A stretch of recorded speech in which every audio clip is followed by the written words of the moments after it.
working, man. I know what my audience like. I did some independent films with Master P. A lot of those movies did really well. I'm ambitious, I'm a hustler. I have my own lane. That's the thing about comedy. You wake up every day, you don't know if you're funny that day.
Okay.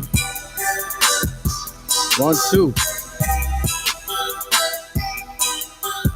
I had to let that play out. We ain't heard it in a while. Welcome to the program, ladies and gentlemen. Let's go live with Lamont King. You're now tuned into. I'm Lamont King, and we're live. So let's go. Indeed. Let's do it. First timers, welcome. Come on in, sit down, don't touch nothing. Learn from the regulars in the Peanut Gallery, aka the nigga section. Good to see y'all. It's what we do each and every Monday, Wednesday, and Friday. Now, the new time, Monday, Wednesday, 8 o'clock, East Coast time. Shout out to everybody watching on the West Coast right now. I can see you. Good to see you. And worldwide. Friday was still at 6 o'clock, though. We're just going through a little adjustment. That's all. Good to see y'all. Something like a podcast, man. Trending topics, hilarious commentary, special guests, and celebrity guests and interesting people. Coming up today, our category, the judges are looking for interesting people is what we're going to be doing today. Interesting people you should know. The judges are looking for. Good to see you. All right, make sure you take a little time out to hit the thumbs up, turn the notification bell on, share this. We're trying to get our numbers. We had a new time, so I know we lost some people, so we're trying to let some new people know what type of situation this is and what's going down. So you can do that right now. Take some time. And also shout out our longest running sponsor, drunkenfruit.com, at drunkenfruit. Spell it right. They got some specials going on. Some July specials. As a matter of fact, deliciousness. What up, Malik? Good to see you. And also want to shout out our executive producer down the hall in Studio G, Mr. Clarkson, on the technicals.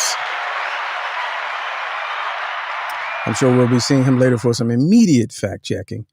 And welcome back, A Cutie Pie, as well. Safe travels. Glad you made it. Let me see. What else? I think that's it. Oh, Money Wheel. Let me give y'all a little tease of the Money Wheel. No names on it right now. It's about 4 people that gave some money. But if this is your first time and you don't know what time it is, hold on, let me refresh. Be patient. It's a live show. Don't trip. Give you a chance to take a look at the Money Wheel. 50-50 raffle that we do every Friday during our all fun and games portion of the show. Must be present to win. And what it is basically we get your money. You cash app, Let's Go Live. Let me put that up on the screen. Let's Go Live, you cash app. And we do the old school style. 50-50 raffle on the money wheel. And 50 goes to you live on the show. You call in. And the other 50 goes to the production costs. And I got to be fully transparent, man. I some of the costs have gone up. You know what I mean? I was just doing the budget couple days ago, man. So it's the phone lines, because we got phone lines. It's the internets. It's the podcast platform. It's the YouTube. All right, here we go. I was just stalling. I was waiting for the money wheel to refresh. I couldn't. It almost lost it. It was almost gone. All right, here's the money wheel. Let's do a practice spin while we're watching, because again, on Fridays, no practice spins. We only spin it one time, 3 whammies, and we move on to the next week. We've given away. The pot was like $800 one week. Yeah, I remember that. So that's what happens. And then they announce the winner, and then there's that. That could be you. So, how we do that is, let me get that off the screen. Cash App. Let's Go Live Show. There we go. $5 a slot. Unlimited number of slots. We got some of the best slots in town. Some of the cheapest slots. Some of the easiest slots. And you got to say in the Cash App, no, either slots or the pot. Some people like to donate money, $15, $20 to the pot so that it grows. Pot has to be 75 for us to spend, at minimum 75. I don't think we're there yet, so it's wide open, and there it is. 50-50 raffle. Every Friday, live on the show. All right, let's get to it.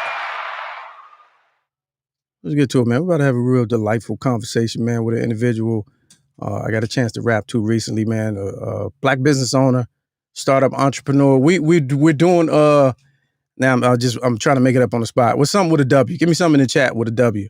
We're doing Black People Work Wednesdays or something. Give me something like, when you gonna start your business Wednesdays? There it is. When you gonna start your business Wednesdays? All right, right now, man, I'm bring my man in. He's got a place called he's got a catering business called the District Pit, man. We about to talk meats. We about to talk barbecue and all of the above, man. Let me just take a peruse of the website real quick. It's called the District Pit. Or hell of a operation that they got going on over at the District Pit. You can see it on your screen there. So once I bring him in, you peruse and do your Googles and all that. Look at that. Look at the meats, though. It's perfection. He can tell you his story. He's got a hell of a story on how he came up and what the business is doing. And let me wait a minute, 2 seconds, because I got to put the name on there. Talk amongst yourselves. I'll be with you shortly. Hold on. Going live with. That's how the show is. Don't trip.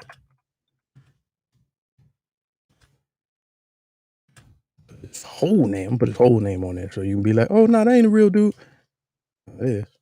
All right.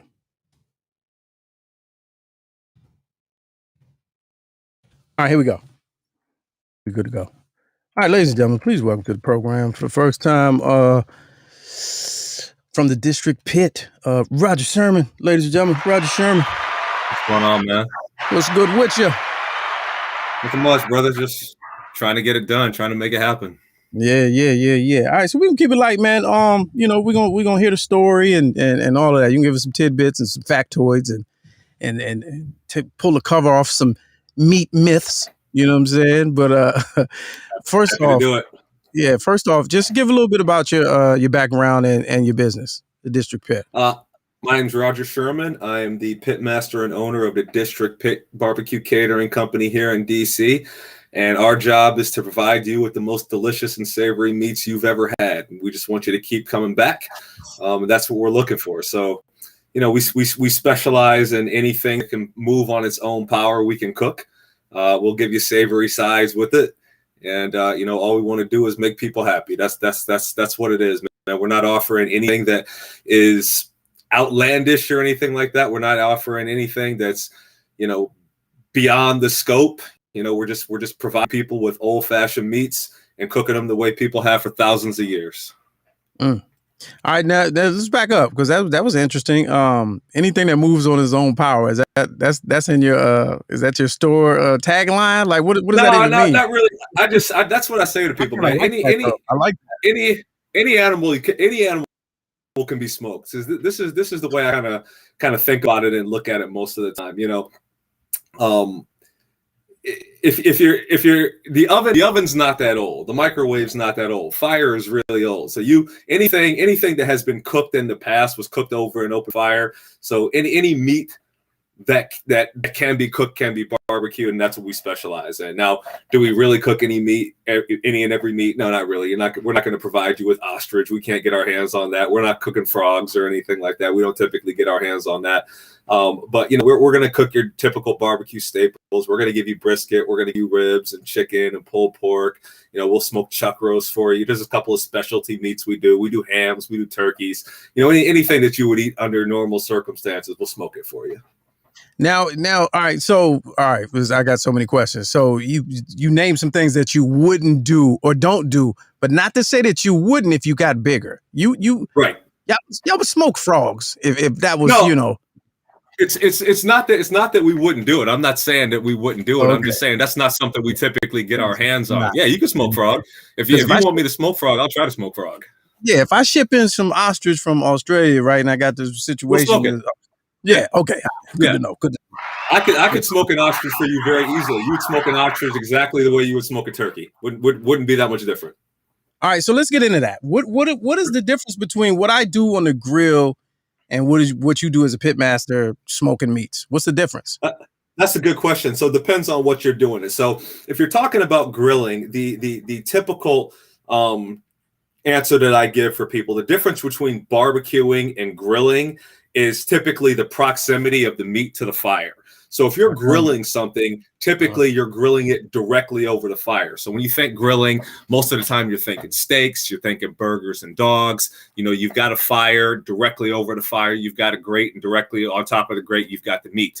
When you're barbecuing, typically you're cooking indirect of the fire, and it typically takes a lot longer. So, your steak, if you get a nice thick 1.5-inch steak, which is the the size of the steak I like to cook. If you grill that off, you do it for 5 minutes aside, 10 minutes total, and then maybe you'll flash sear it that way and get it up to a nice medium rare. If you want to go a little bit longer, you can do that. But if you wanted to smoke something, you've got it indirect to the fire. So think of your grill setup. If you're grilling on like a little kettle grill or something like that, you put all the charcoal and the wood on one side, and then on the opposite side, completely opposite side, you'll put the chicken or whatever you're grilling, or I'm sorry, whatever you're smoking, and you'll let that go typically a little bit longer. So when you're smoking something, you're going to be in it for a couple hours. Typically, when you're grilling something, you're typically in it for a couple of minutes. That's the primary difference. Right. Now, is it so? Obviously, there's some science to that. Is it got to be, because temperature is hard to regulate, on the grill. So I got to imagine smoking is some more science. There is science to it, but this is what I try to always explain to people.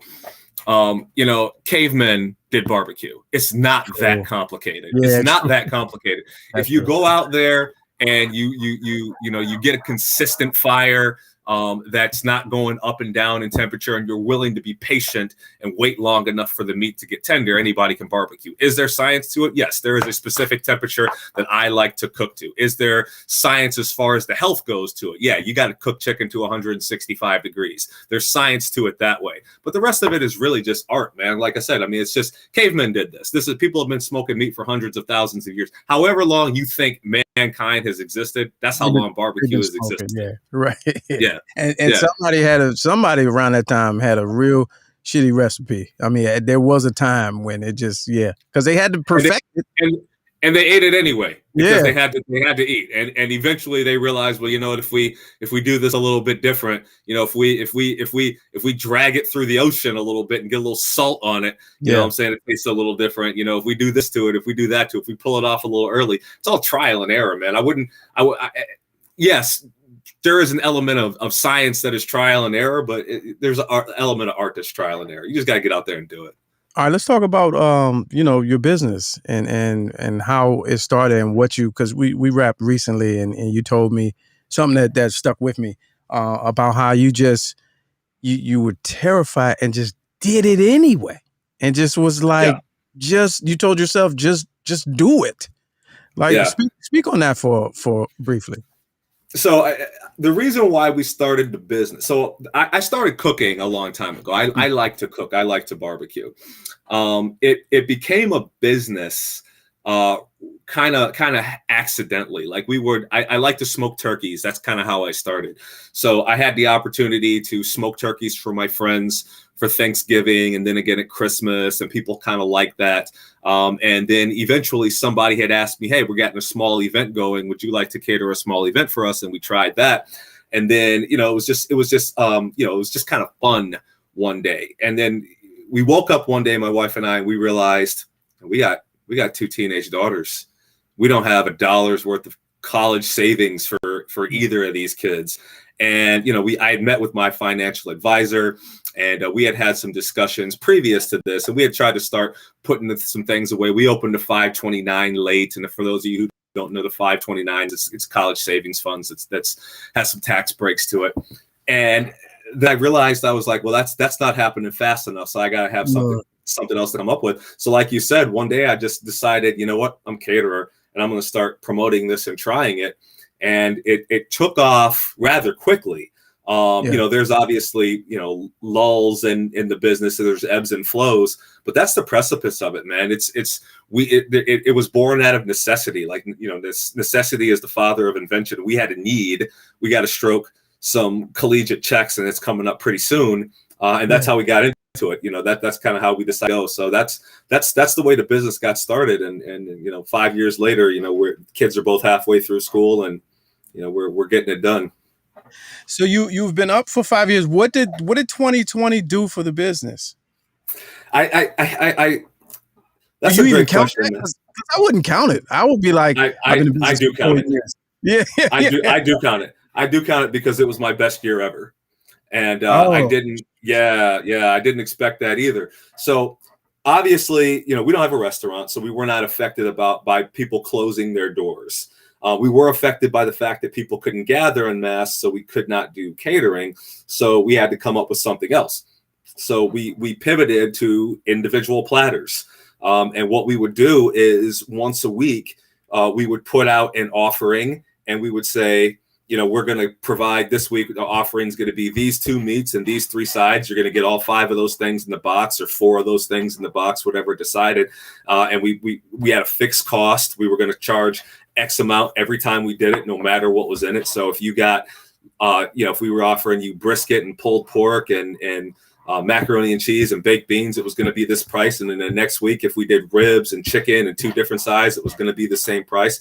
And we just started throwing that out there to all of our customers. And people started responding to it. So we just did it every week. Sometimes we would do 40 or 50 plates on a weekend. Other times it would be 7 or 8. And it just, it was just pretty consistent. The reason why the year was so good is there was no loss for me. There was no opportunity for me to lose on anything. If nobody ordered, then I didn't buy any food. I didn't lose anything. If 50 people ordered, I cooked for 50 people. So there was no overage and there was no waste. It was a really fixed way to control cost. And we did that every single weekend from the second weekend in April, so a month into the pandemic. Right. And we did that all the way through New Year's, nonstop. There were some breaks in there where we would do stuff specifically just turkeys on Thanksgiving or X, Y, and Z on Christmas, but we did it every weekend. Every Saturday we had a noon pickup. Every Saturday we had a noon pickup, and we just kept doing that. And it was tough because doing individual platters is hard. It's a lot more work. When you're doing a catering event, you put a whole bunch of things out there in big pans, and you set it out there, and you put some serving utensils out there, and people help themselves. This is entirely different. We'd have to set up all the different, the boxes, and we'd have to fill each box. We'd have to make sure they were even, close them up. You got to rack them up in a box. You got to put some silverware in there. We just kept doing that, man. It was tough, but it ended up being our best year. So I made more money last year than I had in any previous year of the business, but I worked probably twice as hard to get it. Okay. So you can't have those big weekends where you charge, many thousands of dollars to feed 200 people. It's one plate at a time.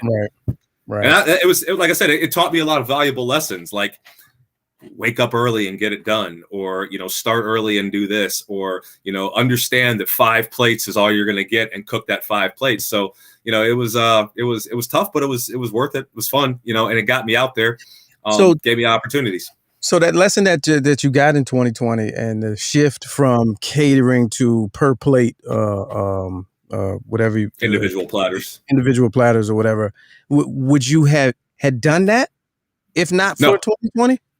No, I never would have thought to. Like I said, I was focused on catering, and that was our that was our operating. That was the way we operated. So when that was taken away from us, you had two options. You could sit and do nothing, or you could try something different. And we opted to try something different. And if it hadn't worked, we would have tried something else. I don't know what that would have been, but it was working, so we kept rolling with it. District Pit. Wait a minute, I gotta edit this. I got the wrong caption. Instagram. We're on live with Roger Sherman from the District Pit. I got the Instagram right here in the. I got to take the off. Website is the District Pit. The Instagram is at District Pit. I gotta fix that. Yeah. So business wise, what do you think is the hardest part? The cooking and mass, or the bookkeeping? And the purchasing and the buying and the scheduling and all that. Both of those things are not that difficult for me. So the bookkeeping portion of it is pretty easy for me. The purchasing portion of it's pretty easy for me because my history, my career path started actually in purchasing. That was my career. I was a retail buyer. So if you're familiar with Macy's, I bought for a subsidiary of Macy's. If you're familiar with DSW, I bought shoes for DSW, so I know how to do that. The cooking portion of it is relatively fun. I enjoy that. That's a lot of fun. The hard part about it for me is the marketing. It's tough to get out there and market yourself in this business a little bit. I mean, it takes a lot of effort to do that, and that wasn't something that I was really skilled at. I wasn't really a social media guy. That really wasn't my forte. It's not. I got on social media years ago for two reasons, and two reasons only. One, monitor my oldest daughter. Two, monitor my youngest daughter. That's why I was on. That's why I was on. That's why I was on social media. And then you get into this business, and the largest portion of my business is word of mouth. You bet somebody tastes the food, they like it, they'll tell their friends about it, and then maybe you get some business off of that. But marketing's the hardest part about it. The cooking portion of it, there are hard elements to that. And most of them are weather related. I don't mind standing outside for 10 or 12 hours of cooking. I do mind standing outside in the rain for 10 or 12 hours and cooking. I don't particularly like standing outside in the cold for 10 or 12 hours of cooking. So that's the hard part about cooking. But the cooking, like I said, cavemen did this. It's not that simple. I mean, it's pretty simple. You keep a consistent fire, you can barbecue. You can teach yourself to do that. Now, why not have your daughters in charge of the social media marketing? That's a good question, man. Yeah. That's a great question, and I don't have an answer for you because believe me, I've asked. Yeah, that's hilarious. 2020 was your best year. You didn't happen to dabble in the PPP loan raffle, did you? Lottery. You didn't happen. No, I did. I did not. Okay. A lot of people getting caught up with that. I left it alone. I just focused on what I was doing. I put my head down and I rolled. Well, there's a current trend. Let's talk about the meat specifically. There's a current trend with dietary. Everybody's health conscious. You see these plant-based alternatives going public, and you got Beyond and Impossible, and they have market share now. Does any of that, being a new business and being in something that's strictly for the carnivores, do you think any of that is stepping on your toes in any way? It's funny you should ask me that.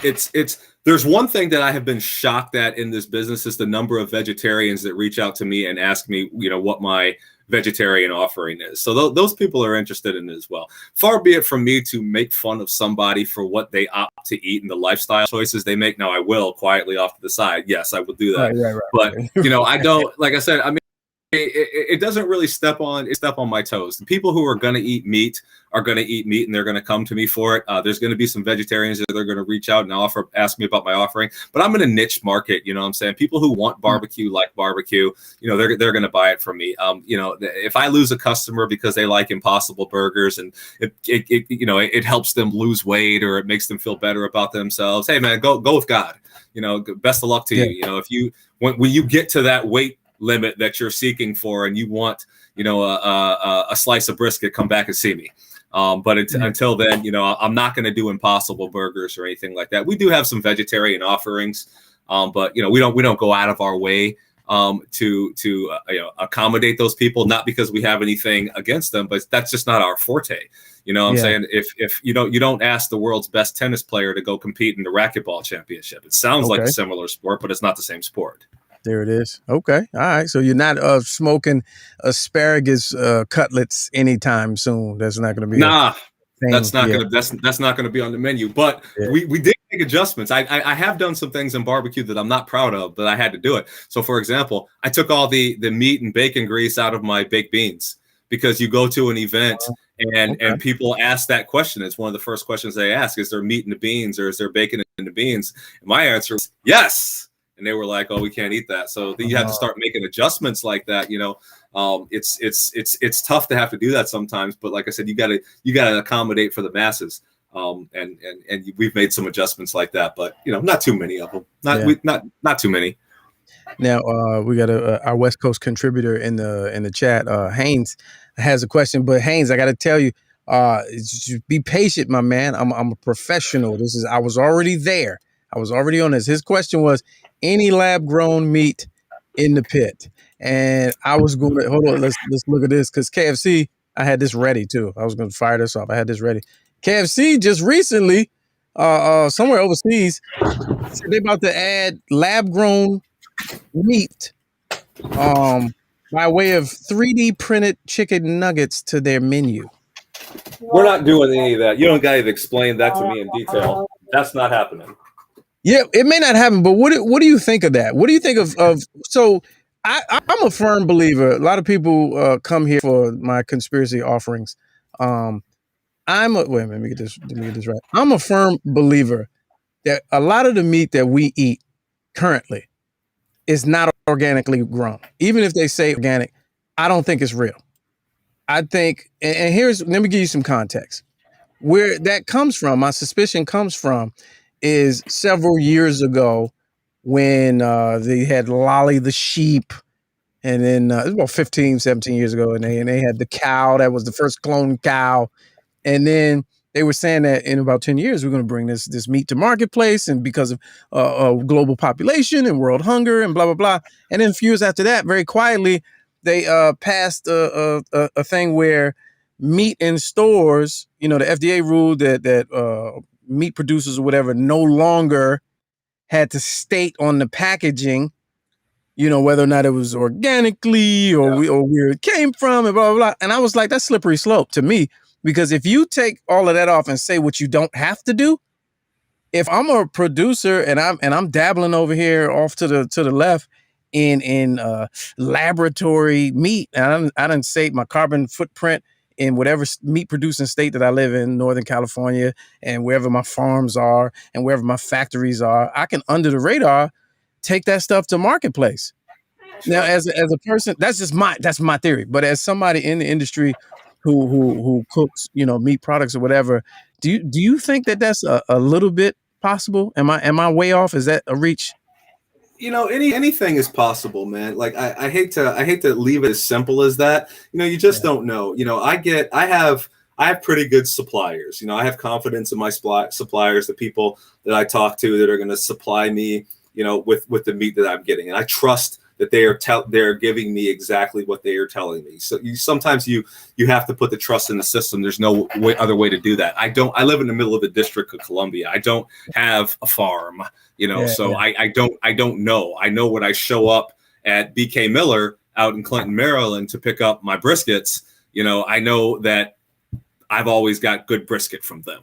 I know when I go to Restaurant Depot, because I like their cuts of ribs better and they have given me a reasonably good price, I know that I'm going to get good ribs and I'm going to provide my customer with good food. But sometimes, you're at the mercy of the expertise of the people who you're dealing with. I just had a guy deliver me, a whole cord of wood for the barbecue business. I always use two types of wood, basically. I like maple wood and hickory. Until I'm burning the wood, I can't tell the difference between the two. Looking at the two of them, I'm at the mercy of him for him to provide me with what I've asked for. And he's never led me astray, so I continue to do business with him. But if he were to bring me oak one day, I would have no idea until I started burning it, because I know it smells, but I can't look at it and tell. Click connect. Go now. that's kind of where I'm at. Welcome, host. My bad. Hold You on. are Stand now by. in the host room That's and all right. can manage your callers from the call-in studio web Oh, jeez. I interface. thought I did this already. That's the Audio recording is on. okay. Dual channel. I got a new phone system, and it only lets me do it in the browser now. So 765 is the number. 765 Let's Go One. That's 765-538-7461. If you got any questions, barbecue grilling questions for Roger Sherman from the District Pit, the phone lines are wide open. We also you brought up physicality when you were talking about people that are really health conscious, and one of the things that I've seen when people interact with you on social media, and I've seen some interviews or whatever, you're the barbecue guy, but you're like this athletic guy. Like, how does that match up? Does that hinder your credibility in any way? I mean, you does, look man. like a vegan. You have a vegan look about you. Yeah, I take a lot of heat for that, actually. So I have been I have a good story. I did it a couple of years ago. I did a engagement party for a couple, and they were from North Carolina. So it was in DC, but they were from North Carolina, and North Carolina is a really barbecue heavy location. So everybody there who was from North Carolina was talking about barbecue and asking me what type of barbecue I cook, and I'm having these questions with them. And then at the end of the night, they had paid their deposit, and the rest of their money was due at the end of the night. So the father of the bride was talking to me. He was about to settle up his bill, and he was like, "Hey, man, I think you did a good job tonight. We were really happy with your service and with your barbecue. But I honestly, I kind of question your credibility as the chef." I'm like, what is that supposed to mean? You don't two things. You want to know what he's talking about, and the other thing is you got to be respectful because he hasn't stroked that check yet. He's holding the check in his hand. I gotta get that. And he was like, I was like, well, I appreciate your confidence in my barbecue, but I don't understand what you mean. What do you mean you question my credibility? And he looked at me and looked me up and down. He's like, how much do you weigh, son? And I just was like, okay, this is where we're going. I weigh 160. He's like, you're going to need about 100 pounds before anybody in North Carolina is going to take you seriously. Wow. But so I look, that's what it is for me. So I have a way about eating for me. I am very carnivorous. I simply don't eat the sides. I eat barbecue all the time. I eat barbecue. Yeah. I know. I take a lot of heat for that, man. But I just, you don't eat the sides. Like if you just eat lean meat, if you eat lean barbecue, is that the answer? Who knew? I didn't know what that was. That is the answer for me. That is the answer for me. That is what has worked for me. Wow. So like I said, so this is what I decided. I used to wrestle, and the way that we would always, the coach would always tell us to get through the holidays, because you'd have during the wrestling season, you've got Thanksgiving break is in there, you got a Christmas holiday, you got the New Year's holiday, and that all falls right in the middle of the season. It's like, how are you going to stay on weight? And this is the answer to the way you stay on weight. When you get your plate, you only get one serving of anything that you can smash with your fork. So if you take a piece of ham and try to smash that with your fork, you can't. You take the turkey, try to smash it to your fork, you can't if it's cooked correctly. If you can, it's not cooked right. Right. But you take the candied yams or the mac and cheese or whatever like that, smash right through that with your fork. So if you can smash with it, you only get one serving. Not one serving of each, you get one serving. So you pick the yams, or you pick the mac and cheese, or you do this. And that's how we got, that's how we got through that. And I just kind of, continued with that for the majority of my life. Now, do I eat sides? Of course. I just don't. I don't eat the abundance of them. Yeah. Well, it's obviously with that story, it's obviously genetics. I mean, there's something that plays in there. Sure, yeah, there's something that plays in there. Because the fiber, where you get your fiber from? You know what I'm saying? I eat other stuff. Like I said, I'm not strictly a carnivore. I'm just saying the majority, of those, heavy carb base things I don't eat. I eat a lot of fruit. I like apples and stuff. It is. All right, let's go to the phone real quick. Down the hall, actually, in Studio G. Mr. Clarkson, welcome to the program. What's good with you? Hey, what's going on, bro? Ain't too much. What's up, man? Oh, I'm fact checking the statement that Bro Sherman made. That is actually true. Being someone that's an avid supporter of the District Pit, and of course, being someone who loves those sides because that smoked macaroni and cheese is off the chain. I was like, bro, what's going on? Why are you like the most swole fit person in the world? And I'm sitting here the opposite of swole and fit. And he was like, yeah, don't eat the sides. Yeah. And I'm looking like, but have you had your baked beans, bro? Like, what are you talking about? What do you mean don't eat this? Yeah, I'm gonna go ahead and say he is not giving you fluff. He has said this to me for about over a year, and he said, "Hey, man, stop eating the sides." But in all fairness, it's hard not to eat the sides because they go so well with the brisket and the ribs and the turkey and stuff, man. Yeah, well, he's saying don't eat the size, but eat his size. Is basically what he's saying. Eat my size, yeah. Yeah. If you get the platter, then you got to finish the platter. You know what I'm saying? Yeah, that's. Bruh, I'm gonna finish the platter, bro. In fact, he's catering an event for me this upcoming weekend, man. So great prices, great deals. Okay. All right. There it is, Mr. Clarkson. Immediate fact checking down the hall in Studio G. It's funny that you say that though, because I remember in the early 2000s there was this whole South Beach and then the Atkins, and then, shortly after that there was the whatever is the one where they say just eat meat. There's one of those. I forgot the name of it or whatever. So people really can operate like that, but that don't work for everybody, which is obvious. It doesn't. Yeah, it's not work. It don't work for everybody. You gotta find what works for you. That's.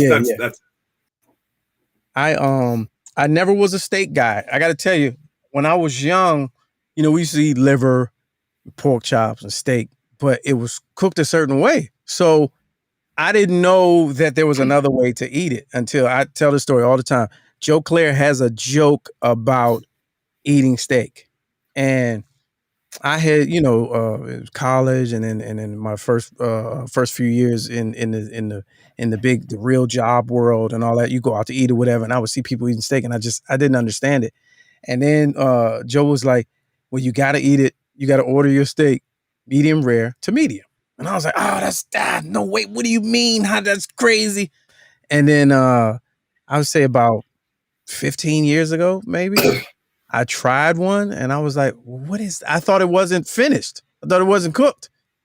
And then I started reading up on it and realizing that we had been, black folks from a certain era, we had been tricked, you know what I'm saying? Yeah. Because we've been eating it a whole different way, and medium, I can't get it past medium now whenever I order it. Like, it's absolutely ridiculous.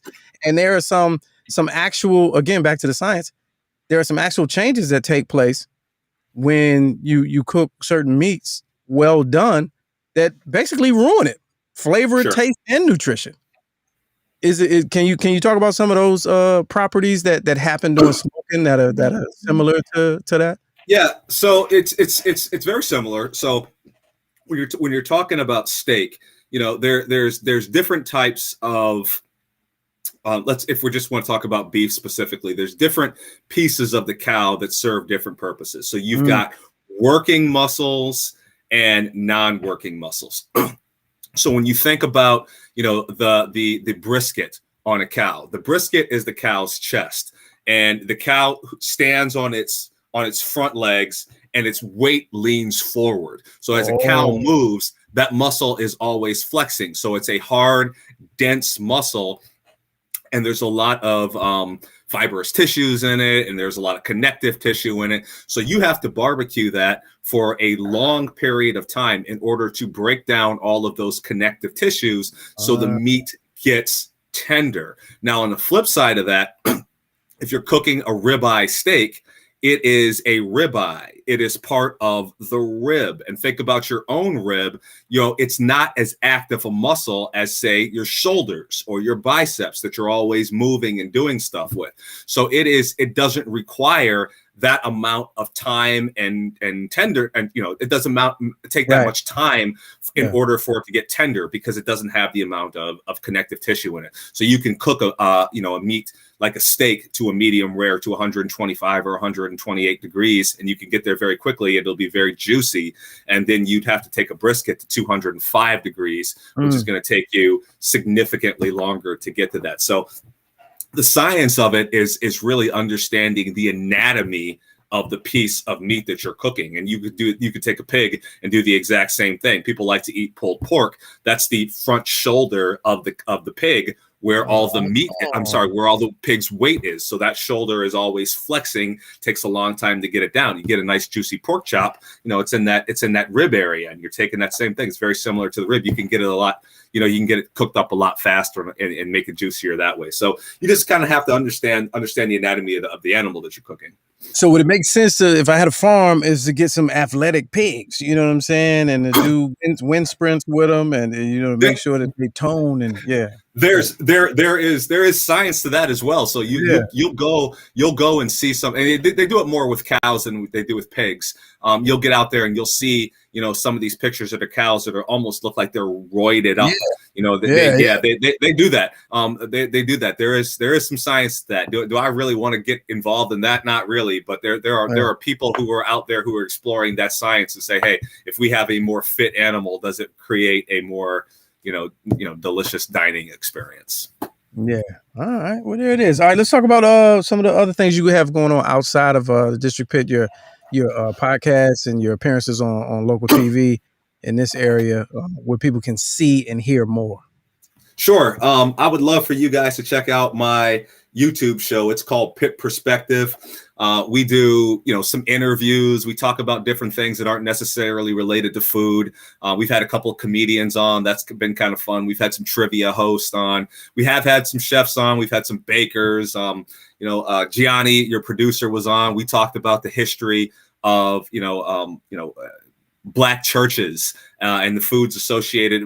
Black restaurants, how they kind of replaced Black churches in the South as places where people could go and have conversations, and feel safe because churches were being bombed. We talk about stuff like that. We do a bunch of food demos on there. I try to keep my food demos pretty tight and concise. Try to show you how to cook a brisket in 4 to 5 minutes. I mean, it's a 4 to 5 minute video. It's not a 4 to 5 minute process. Right. But we got some stuff on there. We're on Instagram at District Pit. We do the same thing there. We post all the type of stuff there. We are in the process right now of getting ready to participate in a pitch competition. So we're dealing with a local company called Black Men's Ventures, and they're putting up thousands of dollars for local Black business owners to go out and pitch their business to them and see if they can't get some thing for that. So we recently made the finals for this pitch competition. Check me out on Facebook at The District Pit and on Instagram at District Pit. We'll get that information out to you, but we're going to be pitching on July 30th. First place prize, I believe, is 10 grand. That's good. That's a lot of money. So we think we got a shot. Yeah, we got a shot. Now, the thing about this is it's crowdsourced. So we need your votes in order to win. If I could just go in there and pitch to the board, I think I'd have a pretty good shot, but I think I actually have a better shot with you people who have tasted my food or have heard about my food or are friends with Lamont. If you could go out there and vote for the District Pit, we would definitely appreciate that. But that's basically what we've had going on, man. That's what we're chasing after. Well, I appreciate it. Taking a little time out your busy cooking schedule to come shoot the shit with us. You know what I mean? Roger Sherman, ladies and gentlemen, at District Pit, Instagram, The District Pit website. So the schedule locally, what day is pickup day? Is it Wednesday or Saturday? Because on the next cycle, I'm getting a platter. Right. So when we're not on the weekends where we don't have cater, we're picking up right now with catering. We'll put out our offering on Monday. We'll repeat the offering on Wednesday. We'll shut off orders at noon on Thursday, and pickup is at noon on Saturdays. And we'll provide you with the location. Location varies from time to time, but we'll provide you with the location. You'll come pick up your platter, and we'll give you a card for you to give to all your friends. And those notifications will be on Instagram or on the website? Instagram and Facebook. All right. Do you ship? Yep. Do you mail meat platters? We are working on that. So we have had a couple of conversations with people to try to get that done. We are going to work to try to start sending racks of ribs. We're going to start with that because we think that that's the easiest thing that we can do. Rack of ribs, I think, would be a nice one to try. So we're planning on we're going to beta test that probably in August. We see how it goes. If you don't hear about it, it didn't work. If you hear about it, it worked real well. Yeah, we got a couple of viewers right now in Vegas, Ohio, Houston, and somewhere on the West Coast. So that'll be a good look. So y'all go to the pages and leave your emails and get on the news letter mailing list and all of that. All right, Jack, I appreciate it, man.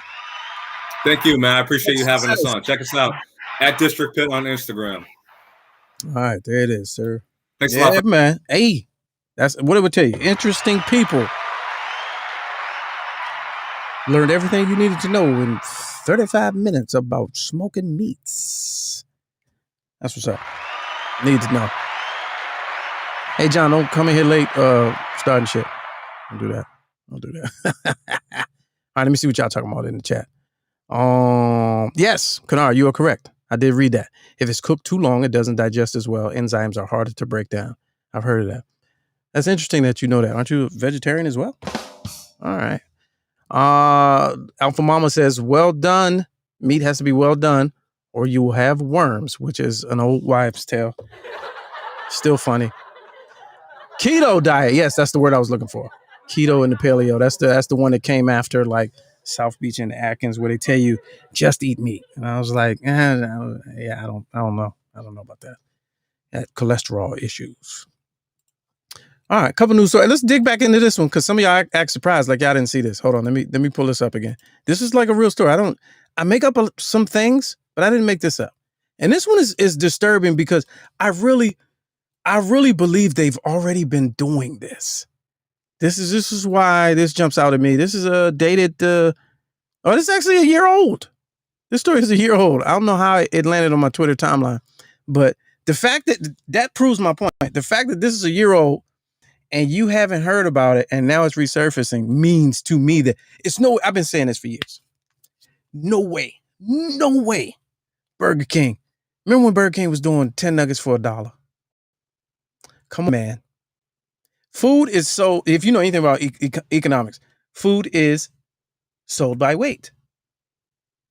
So as inflation and the energy costs rise in America and all of this, and there's a shortage over here, and then there's last year's harvest didn't come in over here, and then the frost on the oranges and the crop report from Trading Places didn't come in good.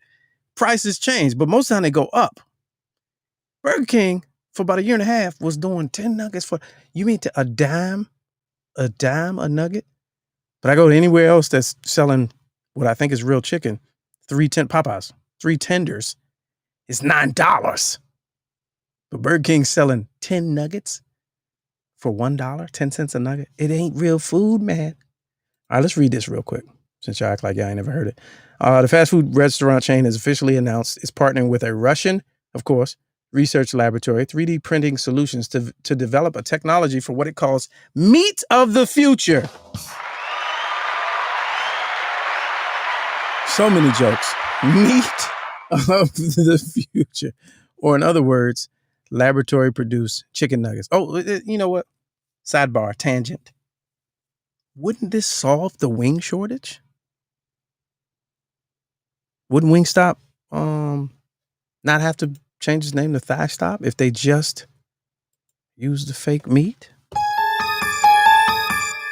All right, I'm gonna keep reading. Not only will this be the first of its kind, but the nuggets will apparently look and taste a lot like KFC's original chicken.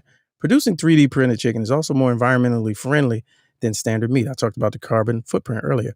So how is this possible? According to the press release, 3D bioprinting solutions is working on developing additive bioprinting technology using chicken cells and plant material.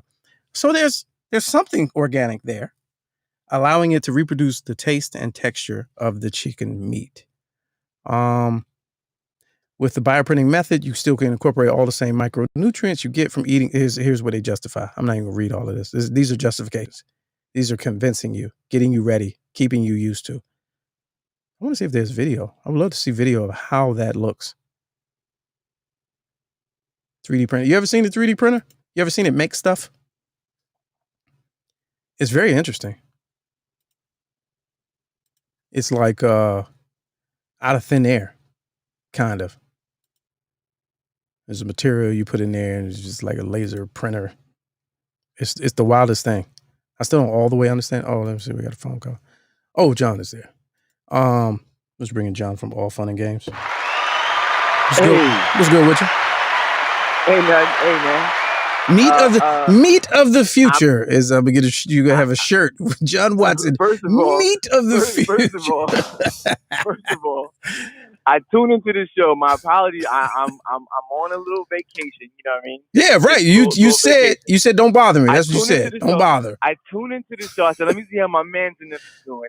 And the first thing I hear is, "Hey, how can you send me your meat?" I said, "Wait a minute." Yeah, Who is he talking to? No, I think I said, "Do you ship your meat?" Is what I said. That's Do what you I said. ship your meat? I said, "Wait a minute. Let's call help my man out real quick. He's about to go left."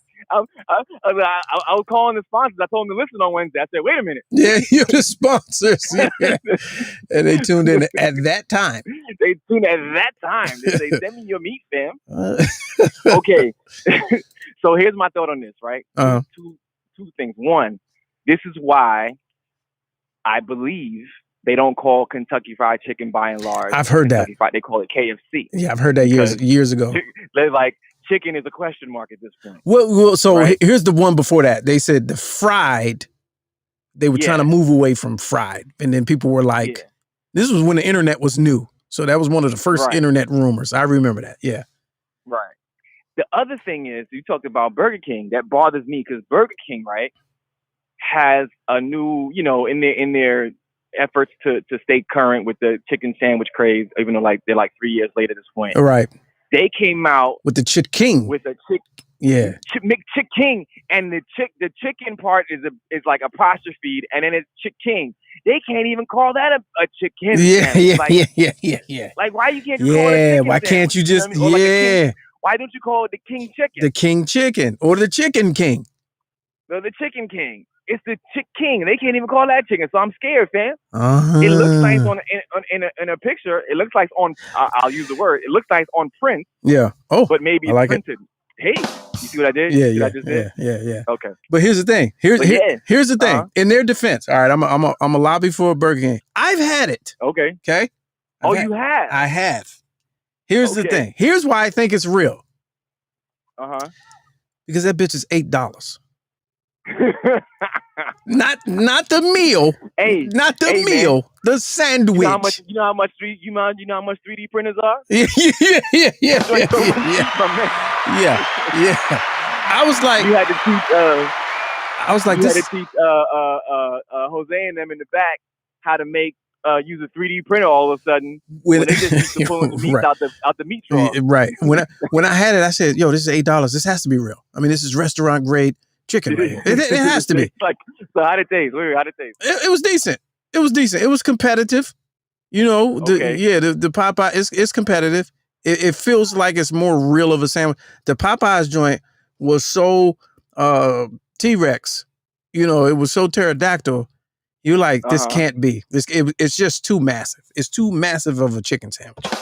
But the KFC, the Popeyes joint, and it was only $3.99. So I had questions in the beginning. $3.99, I got questions. Right. Yeah. This bitch $8 out the gate. So I'm like, it could be real. You know what I mean?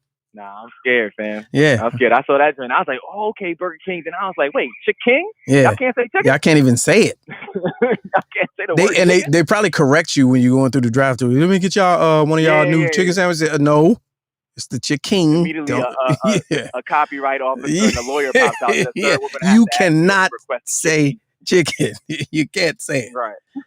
Can't say it. Yeah. Ugh. All right. So you still on vacation? You out of the time zone, or are you? No, I'm in the stateside? time zone. I'm in the time zone. Okay. I'm in the time zone. Okay. We just you know what I mean? Just a little quick little midweek to end of the week type of situation, but we out here. Okay. Kids are on the night swim right now. So I'm literally dropped the kids at the pool. I'm at the pool. Just outside just playing lifeguard. Not slang. Just you're dropping them at the pool. You're not using the bathroom. You really I'm drop the not kids. using the bathroom. I'm actually dropping the kids. Oh, night swim is interesting. I didn't know they had that. They got lights? They were what? They have lights? I never heard of night swim. That's tough though. That's a good. Oh yeah, this some these hotels, especially when you further south, they leave the pools open until like 10. Oh, okay, got it. It was kind of a rainy day out this thing. I'm in the Orlando area, so it was a rainy day, and kids was a little blown that they couldn't jump in the pool off gate. So now that it's not raining out, they got the lights on, pools open till 10. So we out here. All right, appreciate it. Who you got tonight? Fam? Real quick. Hopefully Phoenix. I would love for Phoenix. Yeah, I need this thing to wrap up. Yeah, exactly. All right. That's what I'm saying. Right. All right. I got some stuff I'm sending you your way. So we'll talk later. All right, easy. John Watson, ladies and gentlemen, all fun and games. On vacation, reporting live. Back to you in the studio, guys. All right, last story. Get up out of here. Keep it tight. Appreciate y'all for hanging out, man. It was a great show. And for everybody to be like, oh, today was great. Every day is great. Knock it off. I want to hear that. All right, last story. This is some wild shit on the way out the door. I heard this the other day, and it's an unfortunate story. It's a tragedy. It involves a tragedy. However, there's some aspects to it that just make you scratch your head. Oh my gosh. There was a rapper who was recently killed. I'll lead with that. I ain't gonna Wendy Williams the joint, so I'm gonna lead with that. He was killed. However, this individual's name is Kill to Survive. That's his rap name, Kill to Survive. He was gunned down in extraordinary fashion, leaving the Cook County Jail in Chicago. Let's get some details. The Chicago musician, whose real name is Londre Sylvester, was shot at least 64 times. 64 times. How? The shooting occurred approximately 8:50. Police found 59 shell casings. This is the other day. So this is the Sun.com. Wait a minute. The date was July 12th. So it was last week. No, I'm sorry. Earlier this week. Police found 59 shell cases littered across the street from the Cook County Jail where the killing unfolded. The rapper, 31, was taken to Mount Sinai where he was pronounced dead. He had a target tattoo.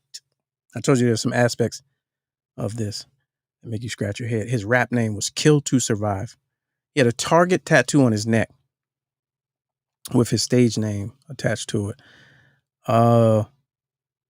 Autopsy is expected to be released in the upcoming weeks, according to the Chicago Tribune. I think I have an idea of what the findings are going to be.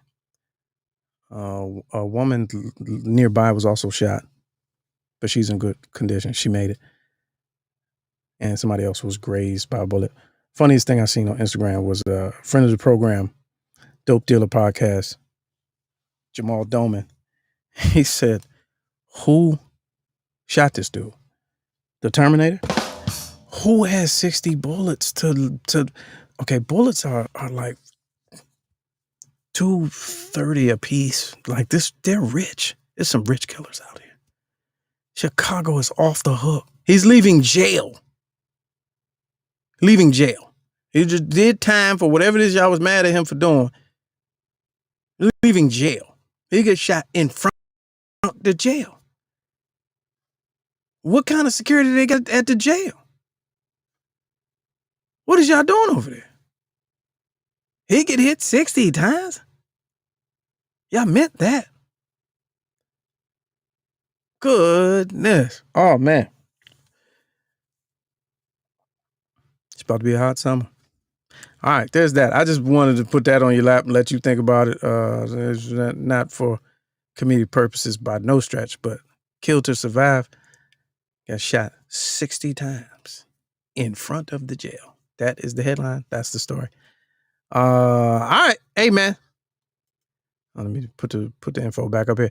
Make sure you follow us Instagram, LGL, Let's Go Live, _ all fun and games. And if you want to get in on this money wheel, stop fagging. Let's Go Live Show on the Cash App. Got to say slots or the pot. $5 a slot, or you want to put some money in the pot. Either way, it is all good. Gravy, we can go watch this game. Y'all be safe, man. It's good talking with y'all today. Hope you had fun, learned something, met some new people, interesting people. And Haynes said that was a police shooting. Could have been, because they got extra bullets. How do you get shot that many times still standing? Nah, he wasn't standing by no stretch. Thanks for leaving us on the low note. No, it's not. That's not what I was doing. I just thought that was a wild ass story. Like that was what that wasn't a low note. I don't. Did you know? Like no. Let me stop. Yeah. So I don't know. It was more to it, but I guess that would have been better at 6 o'clock as opposed to 8. I don't know. That was the story. I think I felt like you needed to know that, and I think you're better for it now. So go with that. Go in peace and see you next time.